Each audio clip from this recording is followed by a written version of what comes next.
el tema de imagenología cardíaca. Lo más importante que ya les dije en anteriores clases es que vamos a darle mayor énfasis a las imágenes más frecuentes que ustedes vayan a utilizar, que vayan a necesitar en su práctica clínica. Le estamos dando más énfasis a las imágenes de radiografía, que eso es lo más común que lo que ustedes se van a enfrentar. El resto de las imágenes, pues, son de subespecialidad, por lo tanto, solo vamos a mencionarlas. Les voy a mostrar algunas imágenes también.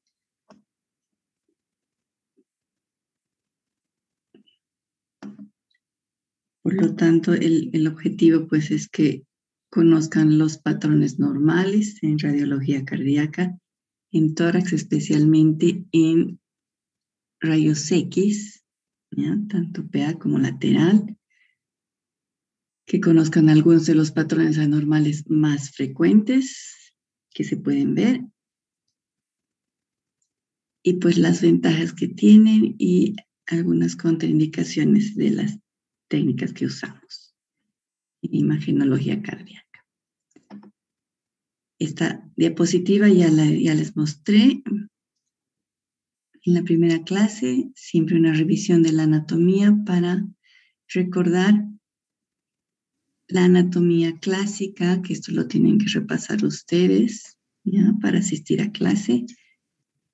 Tienen aquí una radiografía de tórax, PA de pie, normal, con una imagen cardiomediastínica de aspecto normal. ¿Ya? Recordar que los contornos tanto izquierdo como derecho tienen algunas incurvaciones, ¿no es cierto?, que van a representar elementos anatómicos, el contorno. Acuérdense que esta es una silueta, es la sumación de densidades de las distintas estructuras que se encuentran en el mediastino, ¿ya? Acuérdense que hay un mediastino anterior, un mediastino medio, un mediastino posterior. Por delante del mediastino anterior se encuentra el esternón. Por detrás estamos con la columna, la musculatura, no olvidarse. Y bueno, ¿qué es lo que conforma el contorno izquierdo de la silueta cardíaca? Va a conformar la bajada de la arteria subclavia, ¿ya? Que generalmente es lisa y cóncava. Luego va a venir el contorno del callado aórtico, el contorno izquierdo. Luego viene el contorno, que generalmente no lo vemos, de la arteria pulmonar. Luego viene la aurícula izquierda y el contorno izquierdo del corazón. Eso es lo que vemos, ¿ya? La subclavia bajando, callado, la pulmonar, que generalmente no la vemos, luego el contorno de la aurícula y el ventrículo derecho. En el lado izquierdo vamos a ver generalmente en la parte superior también la bajada de los grandes vasos del cuello, ¿no es cierto? El tronco innominado, ¿no es cierto?, que da origen a la subclavia derecha y a la carótida común. Y vamos a tener luego una imagen lisa, discretamente convexa, que va a ser el contorno derecho de la porción ascendente de la aorta torácica.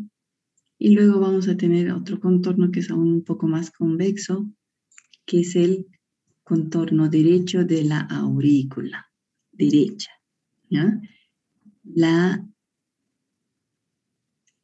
El ventrículo derecho no tiene contornos, se está posicionando más centralmente en relación a la silueta cardíaca. Acuérdense que el corazón tiene una posición o un eje inclinado en 45 grados hacia la izquierda, ¿ya?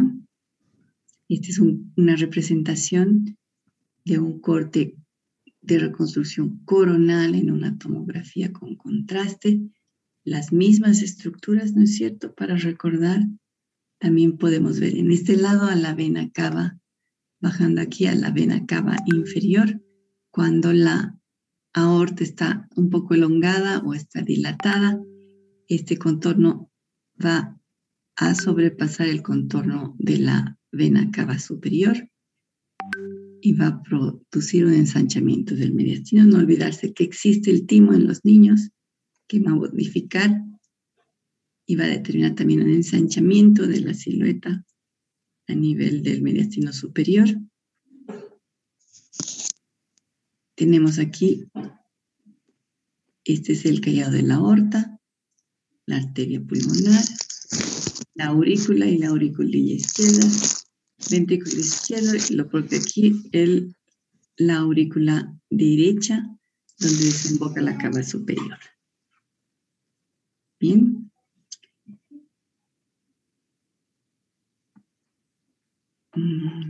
Vamos a ponerlo en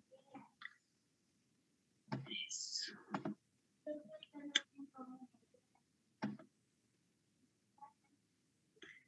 Tenemos varias modalidades para hacer los estudios. Me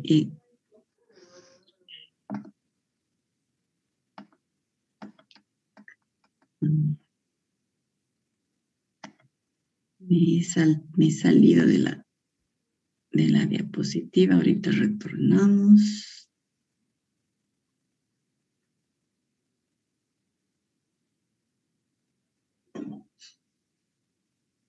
Bien.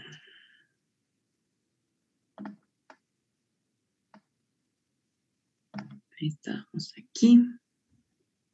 Bueno, esa es la imagen normal de la silueta cardiomediastínica. Acuérdense dónde están los ilios pulmonares, que tienen que tener un aspecto solamente de estructuras vasculares.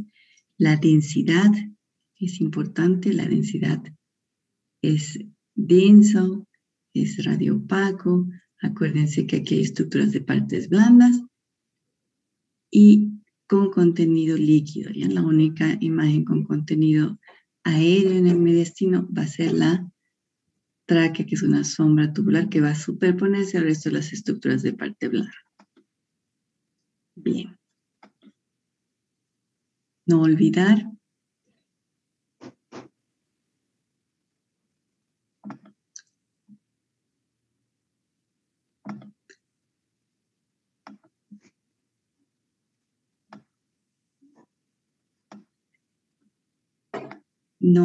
chicos, que están los ilios pulmonares a cada lado a nivel del tercio medio de cada campo pulmonar en la situación paramediastínica, adyacentes al lado. El ilio pulmonar izquierdo es más bajo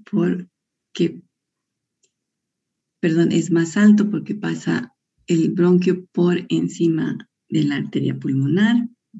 El ilio pulmonar derecho es un poco más bajo. El trayecto del bronquio para el lóbulo pulmonar derecho es más verticalizado por este motivo. Y acuérdense, el tamaño normal de los ilios es importante tenerlo en cuenta también. El tamaño normal de un ilio en diámetro transversal no debe superar si el diámetro transversal a este mismo nivel del campo pulmonar. Dividimos en 3 partes este diámetro transversal del campo pulmonar y el tercio interno tiene que estar ocupado por el ilio, no más que eso. ¿Ya? Dividimos en 3 el diámetro de este campo y el ilio no debe superar el tercio interno. ¿Ya? Bien. Recordar entonces, vamos allá un poquito a la valoración radiológica de la silueta cardíaca normal. Hemos hablado de la morfología, hemos hablado de los contornos del corazón, hemos hablado de la densidad y hemos hablado de la posición 45 grados hacia la izquierda con el ápice inclinado en 45 grados, ¿no es cierto? Y ahora una cuarta característica pues es el tamaño, que es muy importante de valorar, ¿ya? El tamaño del corazón para en las imágenes de rayos X, nosotros para valorar el tamaño cardíaco vamos a utilizar el índice cardiotorácico, en el cual nosotros trazamos una línea por encima de las apófisis espinosas, en la línea media, si es que está en una radiografía bien tomada, donde no hay rotación, tenemos que fijarnos que las cabezas de ambas clavículas estén equidistantes a la línea que vamos a trazar por encima de las apófisis espinosas, ¿no es cierto? Si no hay rotación, entonces procedemos a hacer el índice cardiotorácico que nos va a determinar si hay cardiomegalia o no. Trazamos la línea vertical y luego vamos a trazar el diámetro máximo transversal de la silueta cardíaca. Sabemos que la silueta cardíaca tiene una morfología asimétrica, por lo tanto vamos a tomar vamos a dividir en dos segmentos el diámetro máximo en la silueta del lado, en la hemisilueta del lado derecho y el diámetro máximo de la hemisilueta del lado izquierdo vamos a sumar y ese va a ser el diámetro máximo total transversal de la silueta cardíaca. La sumatoria de esto no debe superar la mitad del diámetro total de la caja torácica medida desde el contorno interno de las estructuras costales. ¿Ya? En la radiografía lateral, lo propio, sabemos que el corazón ocupa el mediastino anterior y no debe superar el contorno posterior del corazón, que está representado por la aurícula izquierda, no debe superar la mitad del espacio pulmonar que vemos aquí.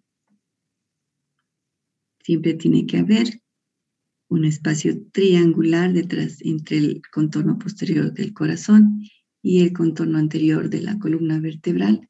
Radiolúcido en este lugar se va a encontrar o se proyecta, aunque no se vea, la vena cava inferior, que no la vemos. Cualquier aumento de densidad a este nivel es patología. Si es aumento de densidad por mayor convexidad del contorno cardíaco, es patología probablemente de origen cardíaco, o puede ser patología de otro origen.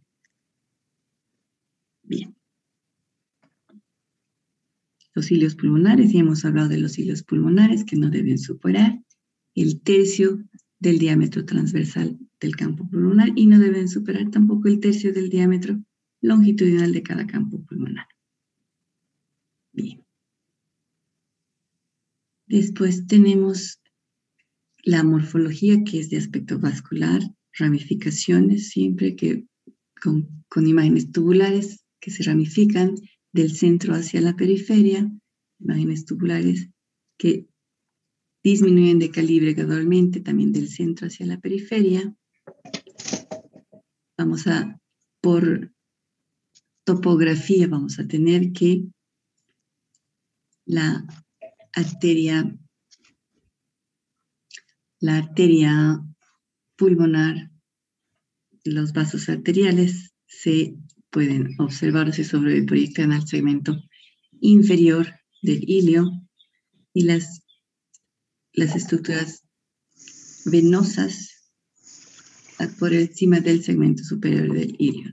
De todas maneras, para distinguir, sabemos que hay estructuras venosas en todo y arteriales en todo el campo pulmonar, ¿no es cierto? Entonces, las estructuras arteriales en general tienen un trayecto más vertical y las estructuras venosas en general tienen un trayecto más horizontal.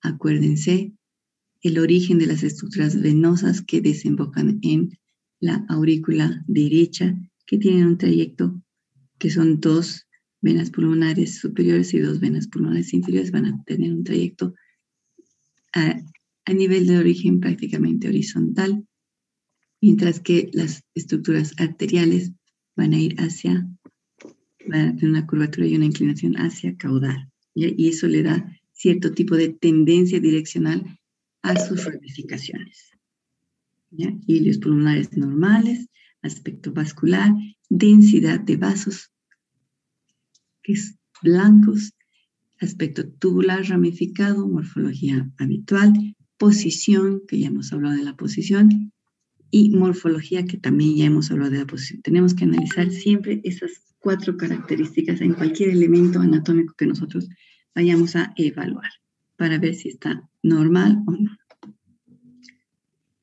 Bien, este es el aspecto normal del corazón en rayos X simple, ¿no es cierto? Esto es lo que vamos a tratar de darle mayor énfasis, pero acuérdense que en el resto de las modalidades en las cuales también vamos a valorar el corazón, el plano de evaluación anatómica por imagen va a ser generalmente el principal plano, va a ser el axial. Por lo tanto, tenemos que adecuarnos y habituarnos a evaluar el corazón en plano axial en las otras modalidades y adecuarnos a ver en qué posición están sus estructuras en relación al plano axial. ¿Ya?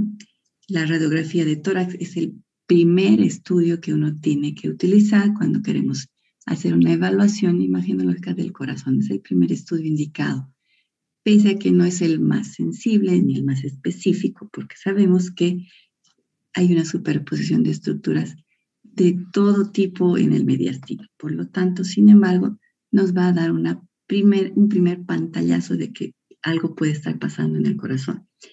Y nosotros utilizamos mucho la radiografía de tórax para valoración de pulmones, porque también es el primer estudio indicado en la valoración imagenológica de pulmón. Por lo tanto, no solamente podemos abocarnos cuando tengamos una patología pulmonar, abocarnos a decir o analizar si hay una patología pulmonar y qué tipo es, sino que sí también obligadamente vamos a tener que valorar el corazón, la silueta cardíaca y decidir también si hay concomitantemente alguna patología, ¿no es cierto? No podemos decir pulmón normal y olvidarnos que existe corazón y todos los elementos del mediastino. Entonces, tenemos que saber valorar la silueta, la morfología y características de la silueta cardíaca en una radiografía de tórax, ¿ya? Independientemente de si no vayamos a aprender en esta clase, ya que no es el objetivo, a valorar el corazón con otras modalidades. La primera modalidad de inicio siempre va a ser la radiografía de tórax, también para valorar el corazón.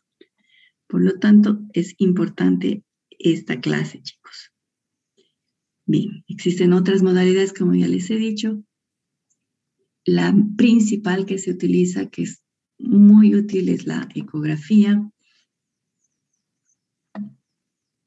La ecografía, también tenemos la tomografía y tenemos la resonancia magnética, ¿ya? La ecografía en general pues es una subespecialidad, la ecografía cardíaca es una subespecialidad de la especialidad de cardiología, por lo tanto los radiólogos no la hacemos. Es un estudio muy útil en el cual nosotros vamos a tener una visión y una valoración en tiempo real dinámico de los movimientos cardíacos. Podemos medir tamaños, volúmenes de las cámaras cardíacas, espesor de sus paredes, anatomía. Podemos valorar el pericardio, su contenido. Podemos valorar el contenido de las cámaras cardíacas. Podemos valorar la capacidad de eyección, los volúmenes de eyección, la velocidad de eyección del corazón y todos los volúmenes. Podemos valorar también la morfología y la presencia de patología en las válvulas con ecografía. Podemos valorar, les voy a mostrar alguna imagen de ecografía, estas son imágenes de ecografía. Podemos valorar ecografía, podemos valorar, esta es una imagen en corte axial del corazón, en el eje largo del corazón. Podemos valorar las válvulas auriculoventriculares, su trayectoria, si se cierran completamente, si se abren adecuadamente, su apertura, el diámetro valvular, muchas características. Este es un corte de 5 cámaras que se llama, es un plano axial, que se llama, en ecografía se llama eje corto. Aquí estamos justo a nivel de la válvula aórtica, que acuérdense que tiene 3 valvas, y vemos los repliegues que van a dividir las 3 valvas, una anterior y 2 posteriores, ¿no? En el diagrama se puede notar mejor lo que estoy explicando, ¿no? Entonces, por delante existen las cámaras cardíacas, ¿no es cierto? Y por detrás van a pasar algún vaso. Bien, ese es el plano axial.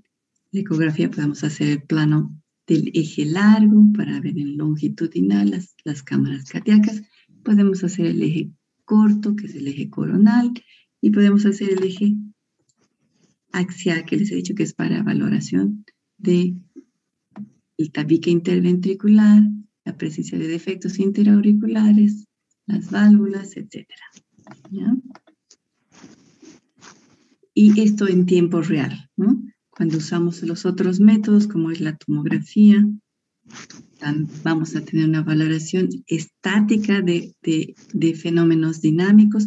Sin embargo, ahora con la velocidad de adquisición que tenemos en los tomógrafos, a partir de los tomógrafos de 64 cortes, pues podemos hacer adquisiciones velocísimas e incluso podemos adquirir imágenes tomográficas en 3D. ¿Qué quiere decir? En tiempo real podemos valorar también el movimiento cardíaco. Si le ponemos contraste, también podemos valorar la presencia, ¿no?, de captación de contraste en las estructuras cardíacas para verificar, por ejemplo, en los infartos, si hay falta de captación de contraste en el miocardio. Vamos a poder diagnosticar una isquemia, determinar dónde está. Si hay alteración en el movimiento, contracción focal de esa área, podemos también diagnosticarlo. Se pueden hacer reconstrucciones multiplanares en cualquier plano, valoramos la anatomía muy bien. Sin embargo, pues la dosis de radiación es muy importante. El método ideal y que está al alcance de la mano es la ecografía, es el segundo método de elección. Luego, si queremos valorar, por ejemplo, calcificaciones, en eso pues la tomografía es mejor que la ecografía, y para valorar, por ejemplo, calcificaciones y enfermedad coronaria ateromatosa cálcica, la CardioTac es muy buena para eso, ¿ya? Sin embargo, hay que considerar la dosis de radiación alta, y hay indicaciones específicas para realizar el estudio, ¿ya?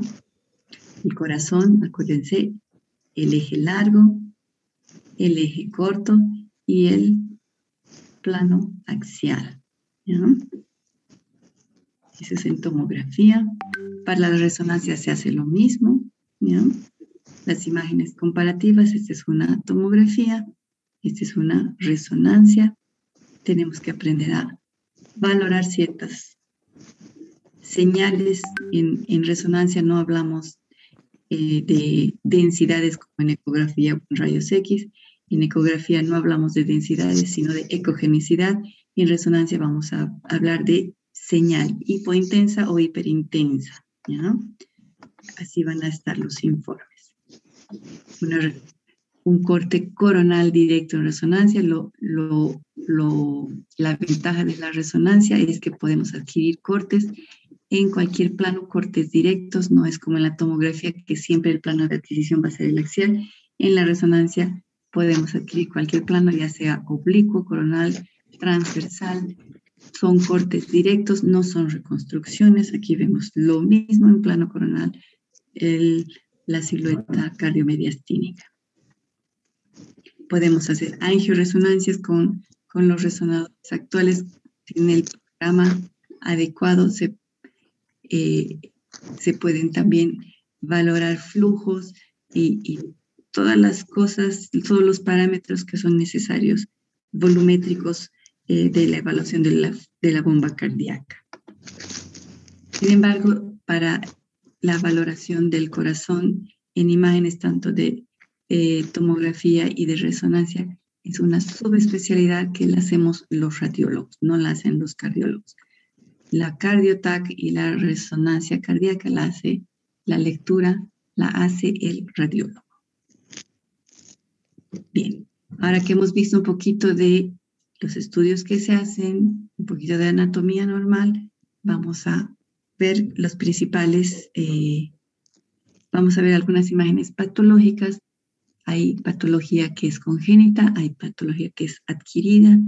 El espectro que podemos tener es grande. Yo he escogido algunas de las imágenes más frecuentes para que sepan reconocerlas. Si nosotros, y vuelvo a repetir, no me canso de repetirles, chicos, si nosotros tenemos adecuado conocimiento y dominio de la silueta cardíaca normal en rayos X, es fácil. Si sabemos lo normal, vamos a detectar la patología. Aunque no sepamos qué es, vamos a decir, este contorno no es normal, este contorno parece que es la aorta, o este contorno es el sitio de proyección de la vena cava, este contorno es el sitio de proyección del ventrículo derecho. Algo está pasando ahí. Solicitaré una interconsulta con cardiología, solicitaré un estudio de tomografía, solicitaré una ecocardiografía para verificar, o solicitaré, si yo no sé cuál estudio voy a pedir, cuál es el siguiente después de una radiografía de tórax patológica en la silueta cardíaca, si no sé qué voy a pedir, si clínicamente no tengo una idea del diagnóstico, porque la clínica es lo más importante, ¿no es cierto? Si no tengo una idea del diagnóstico, pediré asesoramiento, interconsulta con otro especialista, con el cardiólogo, pediré interconsulta y asesoramiento respecto a cuál es el siguiente estudio de imagen a pedir con el radiólogo. Lo llamaré, conversaré, le diré la clínica y decidirán juntos qué estudio va a ser el más beneficioso y el menos dañino, el más inocuo para el paciente, ¿ya? También hay el cateterismo cardíaco, ¿no es cierto? Que es un estudio, finalmente es un estudio, es uno de los primeros estudios contrastados que se hacen con rayos X, ya no se usa. Tenemos la ecografía que no tiene rayos X, tenemos la tomografía que es mucho mejor en anatomía y la resonancia también, que es muchísimo mejor en anatomía, muchísimo mejor en contraste de partes blandas que la tomografía para mayor detalle anatómico.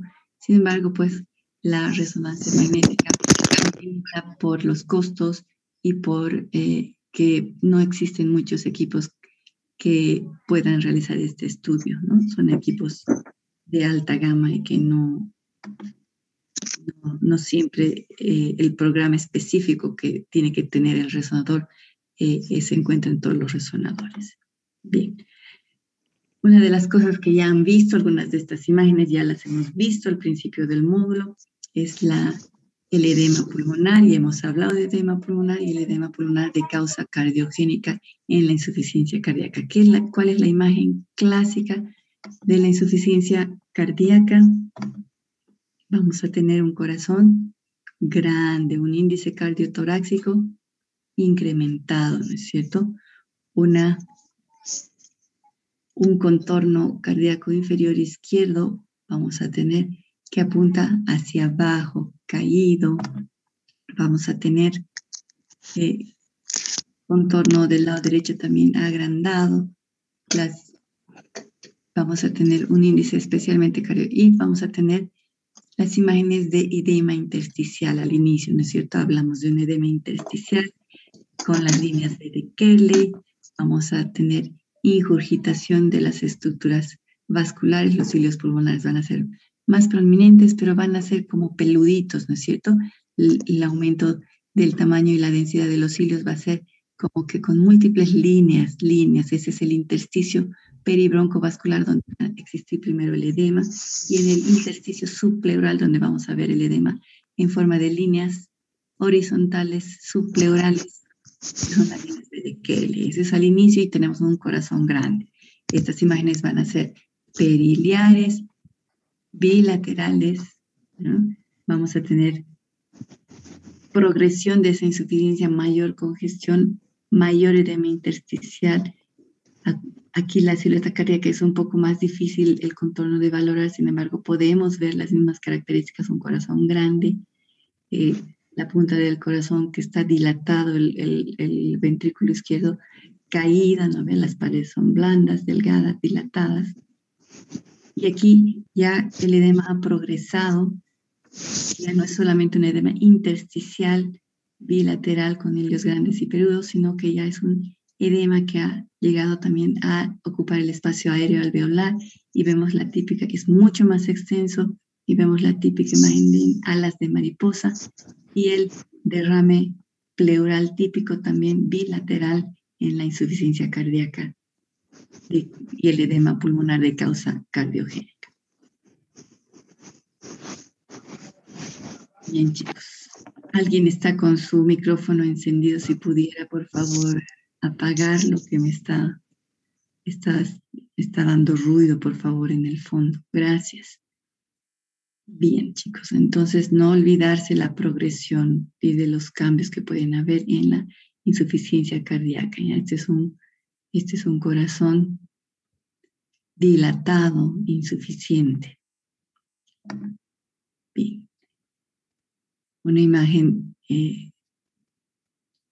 también de incremento del tamaño del corazón. El índice cardíaco está muy aumentado. Los contornos cardíacos también se han hecho menos notorios. Los hilios pulmonares casi no se ven, están escondidos y sobrepuestos con el contorno cardíaco, tanto derecho como izquierdo. Hay dilatación de ambos ventrículos. Hay aumento también del tamaño de la aurícula derecha, ¿ya? Y esta es una miocardia. Aquí no hay edema pulmonar, no hay todavía insuficiencia cardíaca congestiva. Los pulmones están limpios. Este se llama el corazón bovino. Y pues cualquier momento empieza a fallar esto y va a haber insuficiencia cardíaca congestiva, ¿no es cierto? ¿En qué pacientes vemos esto lo más frecuentemente? En los pacientes con Chagas, ¿no es cierto? Los pacientes chagásicos con miocardiopatía chagásica. Así se pueden ver los corazones de los pacientes. Bien, ya hemos visto esta diapositiva y vamos a ver otra imagen de aumento de tamaño del corazón. En este caso, fíjense bien cómo la imagen, aquí se han perdido por completo las curvaturas, los contornos curveados, las distintas curvaturas de los contornos cardíacos se han vuelto rectas, como en una tienda de campaña. Imagen en tienda de campaña, se describe esta morfología de la silueta cardíaca. Y esto es porque hay derrame pericárdico. Aquí vemos una tomografía y vemos cómo el pericardio parietal del visceral está separado por líquido, ¿ya? Líquido aquí, ¿ya? Es una imagen como de un sándwich, ¿no es cierto? Aquí tenemos otro ejemplo, otro paciente, corazón grande, le hacen una tomografía para ver qué está pasando, imagen en tienda de campaña, le hacen una tomografía y ven que hay aumento del líquido separando las dos hojas del pericardio, ¿ya? Vemos aquí la tomografía en plano axial, imagen en tiendas de campaña, cardiomegalia y borramiento de las curvaturas habituales. Cambio de morfología, cambio de tamaño. Bien. Hemos hablado de las principales imágenes de cardiopatía adquirida y vamos a pasar a ver algunas imágenes de cardiopatías congénitas, ¿ya? Les voy a mostrar yo algunas imágenes. Acuérdense que las cardiopatías siempre van a llevar a una falla cardíaca dependiendo de la importancia y de la gravedad de la lesión, ¿no es cierto? Hay lesiones que pueden ser, que pueden alterar levemente el funcionamiento cardíaco y hay alteraciones que pueden alterar, que influyen muy grandemente desde el inicio, desde el nacimiento, el funcionamiento cardíaco. Por lo tanto, van a haber una gama, una escala de morfologías dependiendo en qué etapa de progresión de la enfermedad estamos. Ya todas las enfermedades o las alteraciones congénitas van a llevar a una falla de la bomba cardíaca, ya sea del corazón izquierdo o corazón derecho, y eso es lo que va a influir en el aspecto. Ya las cardiopatías congénitas van a ser pues en relación a alteraciones congénitas en la morfología de las estructuras cardíacas o de los vasos que salen del corazón. ¿Ya? Estas son todas de nacimiento, por ejemplo, la estenosis subaórtica a nivel inmediatamente por debajo del origen de la válvula, de la localización de la válvula aórtica. Va a haber una estenosis en el origen, por lo tanto, la aorta va a ser de menor calibre, por lo tanto, el mediastino superior, que es donde representamos a los grandes vasos, va a estar disminuido de diámetro, va a ser un pedículo vascular estrecho. ¿Qué más vamos a tener? Acuérdense que la aorta se origina más o menos en este sitio de proyección, está la válvula aórtica, y la aorta ascendente va desde el lado, desde la izquierda hacia la derecha va a ascender, la porción ascendente va a ir así y hacia arriba, y luego va a hacer una curvatura, el callado, y va a volver a la parte descendente a descender y va a irse hacia el lado izquierdo. Por lo tanto, la porción ascendente, que es la que va a estar muy disminuida de calibre, no va a formar ningún contorno aquí, ¿ya? Un corazón que por esta estenosis valvular vamos a tener un ventrículo izquierdo agrandado, o puede ser primero hipertrófico y después, dependiendo del tiempo de la evolución de la enfermedad y de la gravedad de la estenosis, vamos a tener un ventrículo hipertrófico porque tiene que trabajar mucho tratando de vencer esa estenosis para mandar la sangre al cuerpo. O vamos a tener un ventrículo que ya se cansó y se empieza a dilatar, un ventrículo que ya no tiene mucha fuerza, y vamos a ver cambios y alteraciones de insuficiencia cardíaca, ¿no es cierto? También en los vasos pulmonares por congestión, que ya lo hemos visto anteriormente, pero eso ya es una cosa secundaria. Entonces, ventrículo izquierdo grande, pedículo o mediastino superior estrecho y ausencia del contorno de la aorta ascendente. La tetralogía de Fallot es una cardiopatía o una malformación cardíaca congénita que no es muy frecuente, pero sin embargo es la más frecuente de las cardiopatías congénitas que produce cianosis al nacimiento. Por lo tanto, tenemos que saber nosotros el aspecto en una radiografía de tórax, porque nos puede llegar de emergencia un bebé recién nacido o de muy pocas horas de nacimiento que empieza a tener una falla respiratoria y está cianótico, y tenemos que saber de qué se trata solamente con mirar la radiografía de tórax, ¿no? Entonces, ¿cuáles son las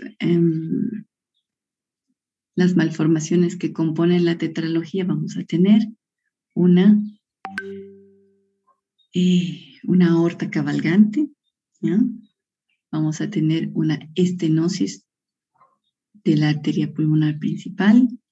Vamos a tener una hipertrofia del ventrículo derecho. El contorno derecho entonces está muy abambado. El ventrículo derecho está hipertrófico porque tiene que soportar. Y la última alteración congénita es la comunicación interventricular, ¿ya? Hay una comunicación interventricular amplia entre el ventrículo izquierdo y el derecho porque la sangre tiene que llegar de alguna manera al cuerpo, ¿no es cierto? Entonces, sabemos que las presiones en el lado izquierdo son mayores que en el lado derecho, pero tiene que luchar contra esas presiones el ventrículo derecho, además de que tiene que luchar contra una estenosis de la pulmonar. Entonces, por lo tanto, las cavidades cardíacas derechas, el ventrículo derecho se hipertrofia porque necesita mucha fuerza, porque está trabajando con presiones del ventrículo izquierdo, está trabajando contra la presión de una estenosis pulmonar para expulsar sangre. La aurícula también, secundariamente, la aurícula derecha se va a dilatar porque tiene que trabajar también con presiones muy altas para poder hacer pasar la sangre, impulsar la sangre desde la aurícula hacia el ventrículo, ¿ya? Entonces vemos la típica imagen de una botita. Esa es la imagen típica de la tetralogía de Fallot. El mediastino superior va a estar ensanchado, la circulación pulmonar, los vasos pulmonares van a estar disminuidos, ¿ya? y pueden haber pues las complicaciones de la insuficiencia que ya hemos visto del corazón, de la insuficiencia cardíaca congestiva, ¿ya? Entonces, por el crecimiento del ventrículo derecho, se va a elevar el ápex cardíaco y eso le va a dar la forma típica de la gotita, ¿ya? Bien. La coartación aórtica, este sí es una malformación congénita que es bastante frecuente de ver. Muchas veces pasa desapercibida sintomática porque la estenosis que se produce es leve, sin embargo puede llevar a una insuficiencia cardíaca con el tiempo por las altas presiones que tiene que manejar el corazón izquierdo para llevar la sangre hacia el cuerpo, ¿ya? Aquí, generalmente la coartación o la estenosis se produce en el segmento descendente proximal de la aorta torácica y distal al origen de la subclavia. ¿Qué va a pasar? El ventrículo, el corazón también va a sufrir los efectos de la alta presión, el alto trabajo que tiene que hacer para mandar y poder impulsar a través de un área estenótica la sangre. Por lo tanto, el ventrículo izquierdo se va a hipertrofiar. Con el tiempo puede hasta dilatarse y hacerse insuficiente, pero al principio lo que vamos a tener es un ventrículo izquierdo grande por hipertrofia, ¿ya? Un ventrículo grande hipertrófico. Vamos a tener un pedículo o un mediastino superior estrecho. ¿Por qué? Porque la aorta, después de la coartación de la estenosis, puede ser de menor calibre. Por lo tanto, el contorno convexo del botón aórtico, del callado aórtico, no va a estar presente. Más bien vamos a tener una incisura que la llamamos la típica imagen en 3, el número 3.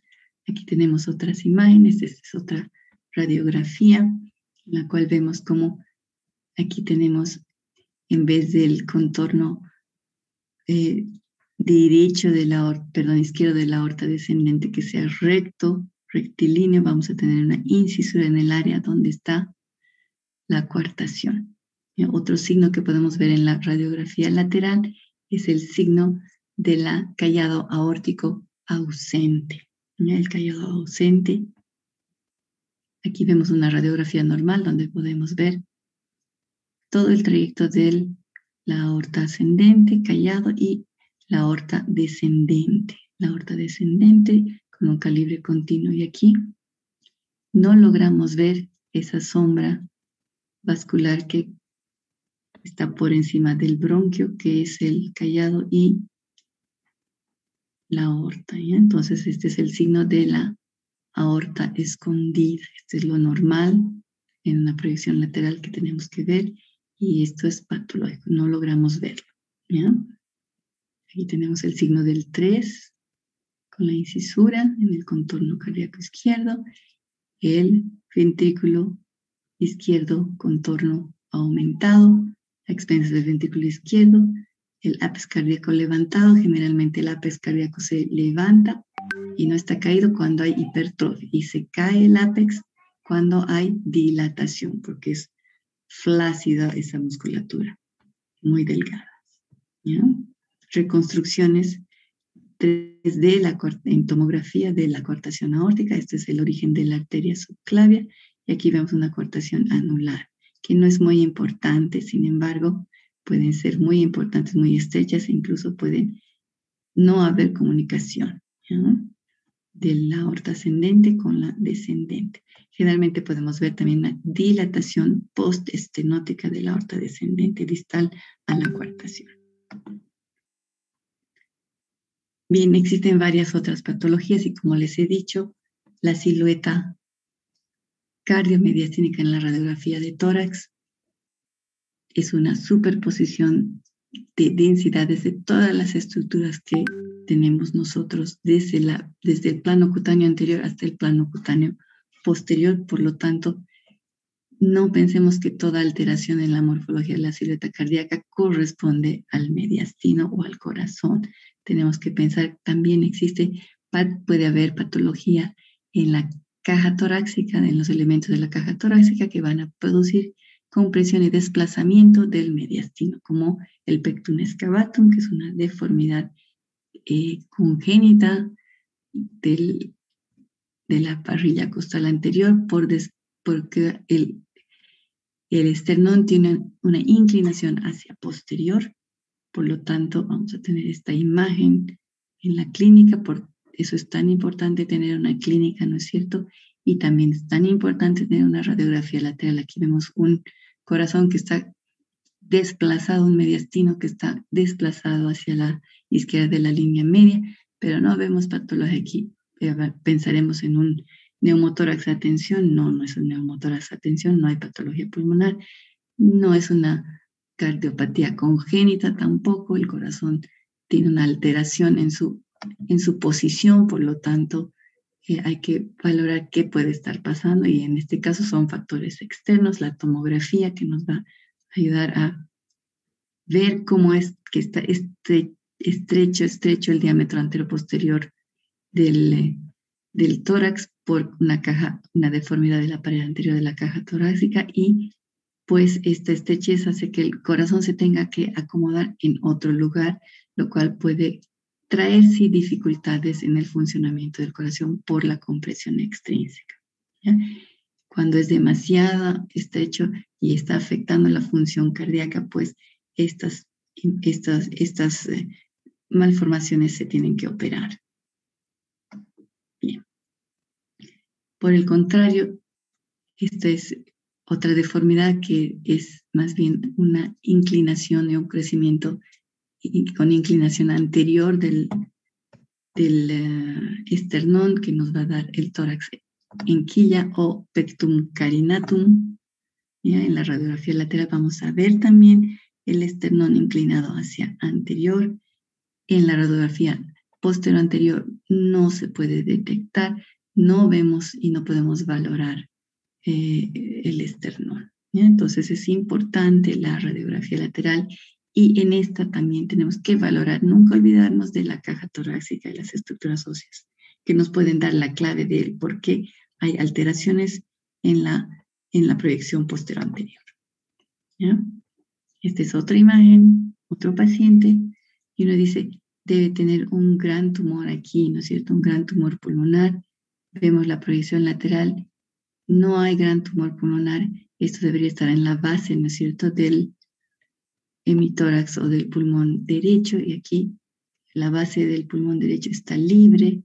El triángulo de la vena cava inferior está con una densidad normal, densidad pulmonar.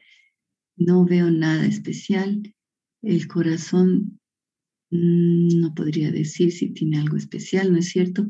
Y esta imagen, tener en cuenta que es de la columna, ¿ya? Es una rotoescoliosis muy importante que va a producir una alteración completa en la morfología de la caja torácica. Miren cómo estas costillas están todas apelotonadas. El corazón está, aunque no pareciera grande, no tiene la morfología habitual porque está girado. El diafragma no tiene la morfología habitual, ¿no? Entonces, acuérdense que la morfología de la caja torácica y las alteraciones morfológicas pueden traer también alteraciones posicionales o por compresión de los elementos intratorácicos. No olvidarse nunca de que pues necesitamos, para una valoración adecuada, siempre el set de 2 proyecciones, ¿ya? Este es un cuadrito que lo tengo desde hace bastante tiempo, de la Sociedad de la Sociedad de Neumología, de Pediatría, y que es un algoritmo de cómo vamos a empezar la evaluación imagenológica en tórax. Siempre primero la radiografía de tórax, es nuestro primer estudio siempre, y luego vamos a decidir de acuerdo a los hallazgos cuál es el siguiente paso a seguir, dependiendo de si hallamos qué tipo de hallazgo tengamos en la radiografía de tórax, y siempre dependiendo de la clínica del paciente.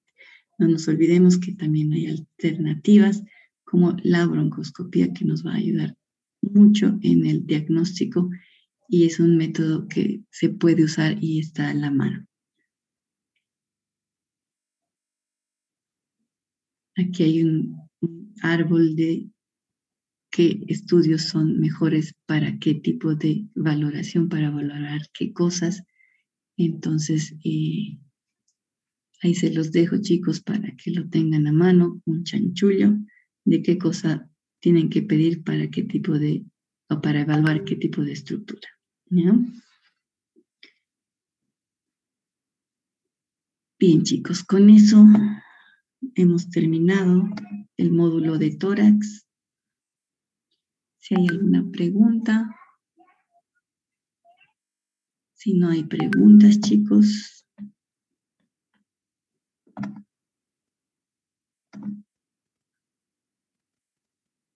No hay preguntas, todos han quedado satisfechos con la explicación o han quedado ya dormidos, no lo sé, todos están congelados.